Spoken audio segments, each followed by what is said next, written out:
किसी गांव में एक बूढ़ा व्यक्ति अपने बेटे और बहू के साथ रहता था।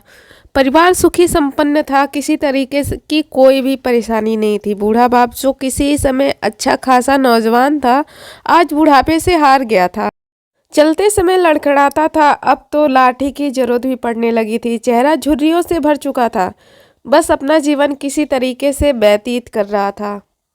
घर में एक ही चीज अच्छी थी कि शाम को खाना खाते समय पूरा परिवार एक साथ टेबल पर बैठ के खाना खाता था। एक दिन ऐसे ही शाम को सारे लोग खाना खाने बैठे थे। बेटा ऑफिस से आया था, भूख ज्यादा थी इसलिए उसने जल्दी से ही खाना खाने बैठ गया और साथ में बहू और एक बेटा भी खाने लगे। बूढ़े हाथ जैसे ही थाली उठाने को हुए, थाली हाथ से छिटक गई और थोड़ी दाल टेबल पे ही गिर गई। बहू बेटे ने घेड़ा दृष्टि से पिता की ओर देखा और फिर अपना खाना खाने में लग गए।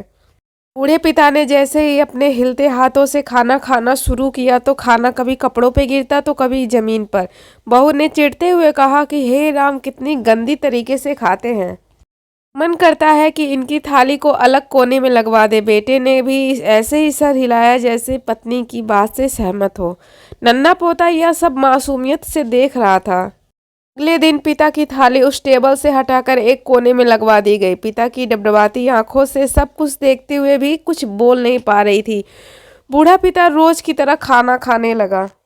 खाना कभी इधर गिरता तो कभी उधर गिरता। छोटा बच्चा अपना खाना छोड़कर लगातार अपने दादा की तरफ ही देख रहा था। माँ ने पूछा कि क्या हुआ बेटे, तुम दादाजी की तरफ क्यों देख रहे हो, खाना क्यों नहीं खा रहे?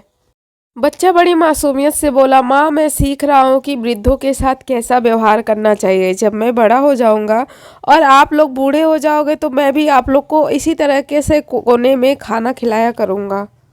बच्चे के मुंह से ऐसा सुनते ही बेटे और बहू दोनों कांप उठे। शायद बच्चे की बात उनके मन में बैठ गई थी, क्योंकि बच्चे ने मासूमियत के साथ एक बहुत बड़ा ही सबक दोनों लोग को दे दिया था।